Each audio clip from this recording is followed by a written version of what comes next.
Aujourd'hui, nous allons visiter les 7 plus grandes universités de France. Est-ce que ça te dit quelque chose? Oui. Pourquoi? Parce que si tu fais ta procédure Campus France en ce moment, tu dois connaître absolument les 7 plus grandes universités de France. Parce que ça va te permettre de faire les bons choix. Pourquoi j'ai décidé de choisir 7 grandes universités en France et non 10 par exemple? Parce qu'en réalité, on a droit à 7 choix sur Campus France.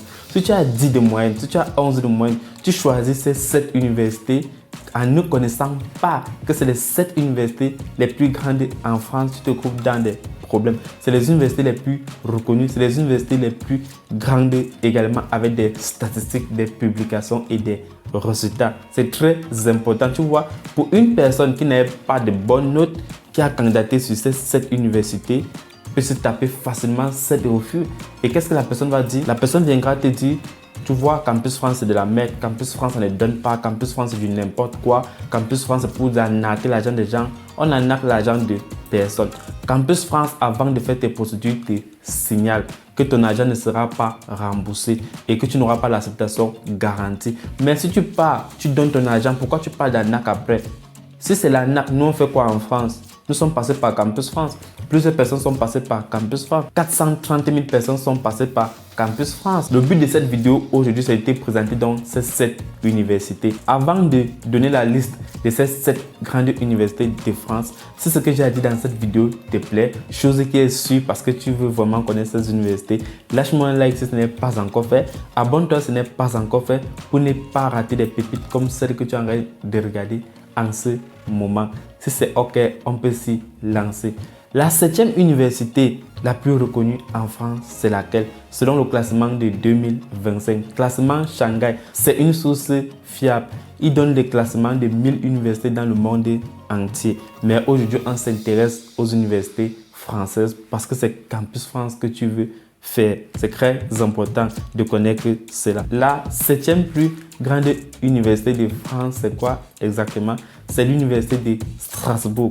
Je ne sais pas si tu connais l'université de Strasbourg. Ils ont une grande variété de formations. Ils ont aussi des bourses qu'ils proposent également au mérite académique. C'est la 7e plus grande université de France. Donc avant de candidater dans cette université, vérifie bien tes notes, vérifie bien ton dossier, vérifie bien ton profil. Pose-toi autant de questions. Est-ce que tu es parmi les meilleurs candidats qui peuvent récupérer? Parce que certaines de ces universités fixent parfois les critères d'éligibilité jusqu'à 14 de moyenne. C'est très important. La 6e plus grande université de France, c'est l'université d'Aix-Marseille. Je ne sais pas si je prononce bien. C'est l'université d'Aix-Marseille. C'est une très grande université et c'est à la 6e position. Avant de candidater, pose-toi autant de questions là-bas. C'est pour ça que tu suis la chaîne Français Études. On cherche les bonnes informations pour t'aider à réussir ta procédure en toute tranquillité, à faire les bons choix et ne pas écouter ceux qui cherchent à vous décourager. Concentrez-vous les gars, 430 000 personnes viennent en France chaque année.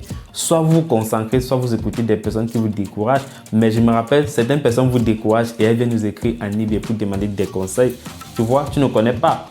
Tu vas aussi jouer le même jeu que ces personnes et tu vas te trouver dans les problèmes. C'est très important de noter cela. Si tu ne bénéficies pas encore de nos programmes d'accompagnement, je te conseille de le faire. En ce moment, nous sommes en promotion, nous sommes en tarif réduit pour aider le maximum de personnes à avoir plusieurs acceptations sur Campus France cette année.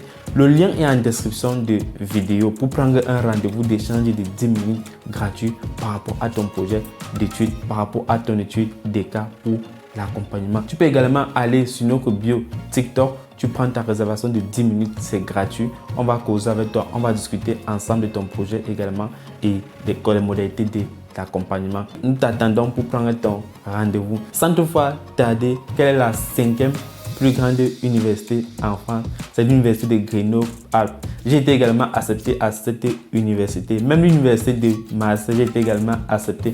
Donc dans le top 7, j'ai été accepté déjà dans 2 universités. On va continuer et voir si j'étais accepté dans d'autres universités également dans le top 7. Si j'ai également même choisi ces universités-là aussi, c'est la question à se poser. Donc j'ai dit quoi? La 5e université, on a l'université de Grenoble.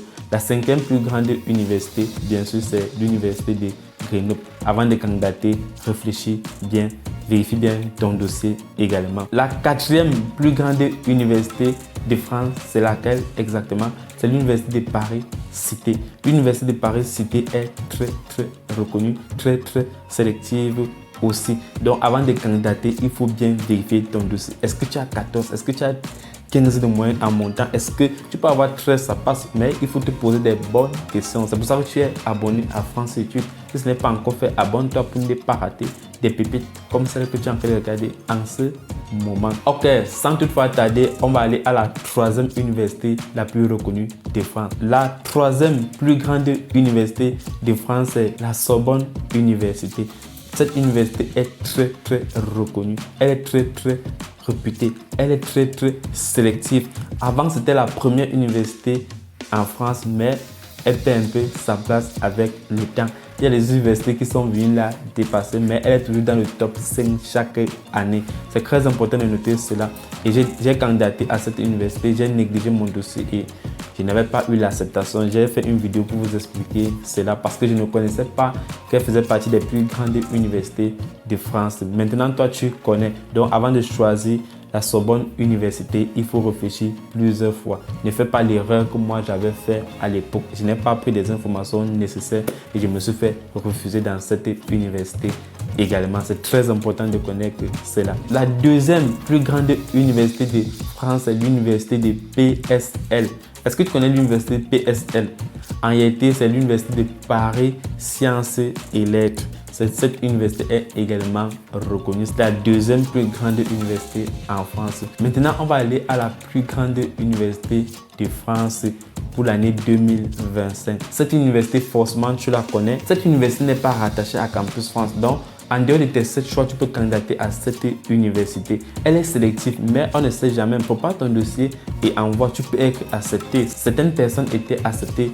Quelle est donc cette université que je parle depuis? C'est l'université de Paris-Saclay. Elle est la plus grande université de France pour cette année 2025. Si ce classement t'a aidé à mieux cerner tes choix sur Campus France, c'est très important. C'est notre but. Tu dois réussir ta procédure cette année. Si tu crois en toi, laisse-moi en commentaire. Tu mets seulement OK Ismaël. Je saurai que tu es arrivé jusqu'à la fin de cette vidéo. C'est le code pour savoir si tu es arrivé à la fin de cette vidéo ou pas. Le lien pour prendre rendez-vous de 10 minutes d'échange gratuit est en bio. On ne veut pas des présenteurs. Lorsque tu prends ton rendez-vous de 10 minutes, rassure-toi dès que là qu'on t'appelle pour l'échange téléphonique. Parce que c'est absurde de prendre rendez-vous et bloquer un créneau pour rien et on t'appelle, tu n'es pas disponible. Parce qu'il y a certaines personnes qu'on appelle, elles ne sont pas disponibles, mais la plupart est disponible. C'est très important. Prochainement, vous faites ça, on va vraiment pas vous répondre, on ne va pas vous relancer. Quand vous faites ça, on ne vous relance plus. Et franchement, même si vous écrivez sur tous les réseaux, on ne va plus vous répondre. C'est très important. C'est vous qui avez choisi de prendre ce créneau. Personne ne vous a obligé à choisir ce créneau. Et je précise bien, laisse les autres personnes prendre les créneaux. Ceux qui veulent l'accompagnement, normalement, prennent les créneaux. Et on va leur répondre normalement. Si cette vidéo t'a plu, c'est une très bonne chose. On se retrouve dans les prochaines vidéos. C'était Ismaël. Prends soin de toi. Prends soin de tes proches. Ciao.